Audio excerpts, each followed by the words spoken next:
বিশ্ববাজারে জ্বালানি তেলের দাম আরও বেড়েছে। এ নিয়ে টানা 3 দিন বাড়ল তেলের দাম। ফলে গত 4 মাসের মধ্যেই প্রথম ব্রেন্ট ক্রুড তেলের দাম ব্যারেল প্রতি $81 পেরিয়ে গেছে। গত 27 আগস্টের পর এটাই তেলের সর্বোচ্চ দাম। বার্তা সংস্থা রয়টার্সের সংবাদে বলা হয়েছে, এবার মূলত রাশিয়ার ওপর যুক্তরাষ্ট্র ও যুক্তরাজ্যের নিষেধাজ্ঞার কারণে বাজারে তেলের দাম বাড়ছে। এই নিষেধাজ্ঞার কারণে চীন ও ভারতে রাশিয়ার তেল বিক্রি অব্যাহত হতে পারে, এই আশঙ্কায় তেলের দাম বাড়ছে। আজ বিশ্ববাজারে ব্রেন্ট ক্রুড তেলের দাম ব্যারেল প্রতি $1.48 বেড়ে $81.24 উঠেছে। তার আগে $81.49 পর্যন্ত উঠেছিল এই তেলের দাম। গত 27 আগস্টের পর এটাই তেলের সর্বোচ্চ দাম।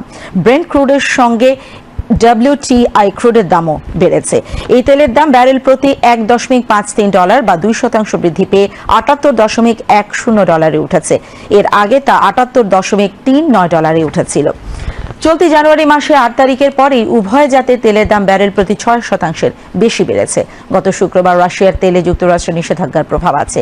এবারের নিষেধাজ্ঞা রাশিয়ার গ্যাস কোম্পানি গাজপ্রম নেফট ও সার্গনেফট গ্যাসও আছে।